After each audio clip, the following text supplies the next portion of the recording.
immense plaisir à vous accueillir ce matin afin de procéder ensemble à l'inauguration de notre jardin d'enfants et du programme de modernisation de l'éclairage public. Je vais en premier aborder un sujet de discussion de ces derniers jours. Il s'agit de la coupure de nuit sur l'éclairage public. Alors vous pourriez penser, qu'est-ce qui leur a pris de faire une coupure de nuit? Cela va créer de la délinquance, du danger et autre chose. Je voudrais profiter de l'occasion qui m'est donnée aujourd'hui pour vous répondre. L'année dernière, fort de leur succès, le PIA3V et le Parc régional du Verdon ont déposé une nouvelle demande suite à l'appel à candidature du programme TEP-CV2, Territoire à énergie positive pour la croissance verte. Ce programme vient appuyer les efforts des collectivités territoriales sur les économies d'énergie.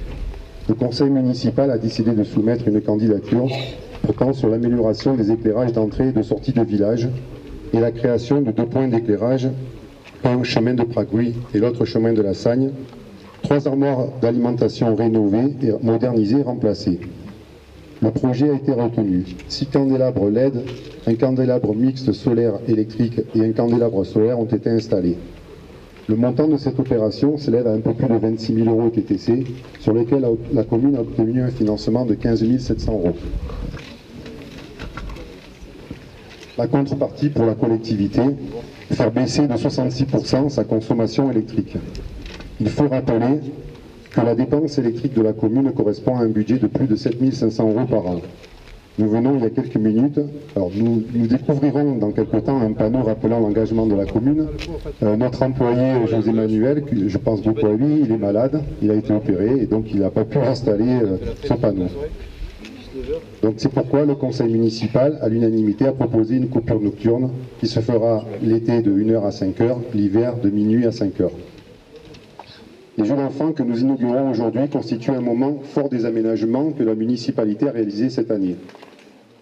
Un proverbe africain dit « Pour qu'un enfant grandisse, il faut tout un village ». Cette magnifique réalisation illustre une fois de plus cette volonté, cette ambition qu'a l'équipe municipale d'améliorer les conditions de vie des Aloncés et là en l'occurrence des petits Aloncés. Dans tous les cas, les jeux méritaient que l'on se donne les moyens de les moderniser et de les rendre conformes.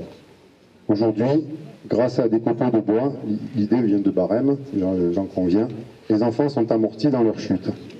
Je félicite l'ensemble des intervenants qui ont œuvré pour l'aménagement de ces jeux, les entreprises Mefran pour la fourniture et l'installation des jeux, Morel TP pour le terrassement, Morin TP pour l'aide logistique.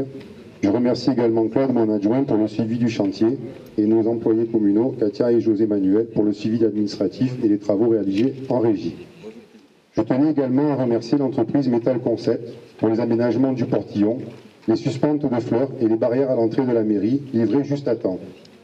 Ils soient tous aujourd'hui remerciés pour la qualité du résultat obtenu.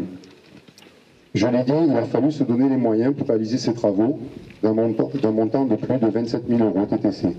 C'est encore un effort important pour la commune.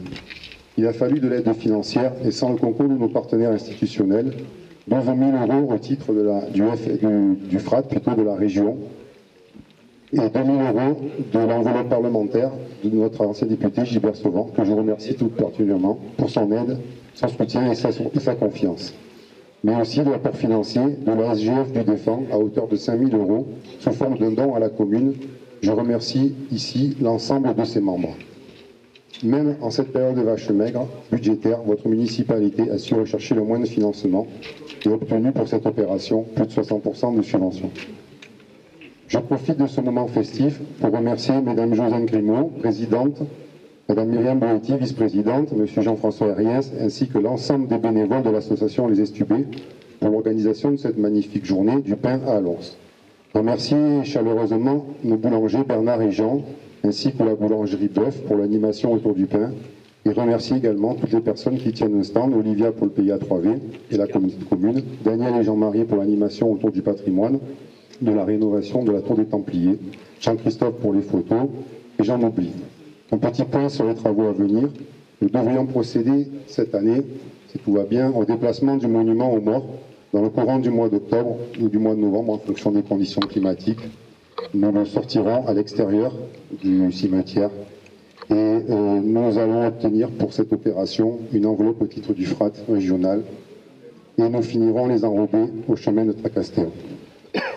Je voudrais terminer mon discours par un proverbe malien que j'apprécie et qui dit « Si nombreux que soient les travaux finis, ceux qui restent à faire sont plus nombreux ».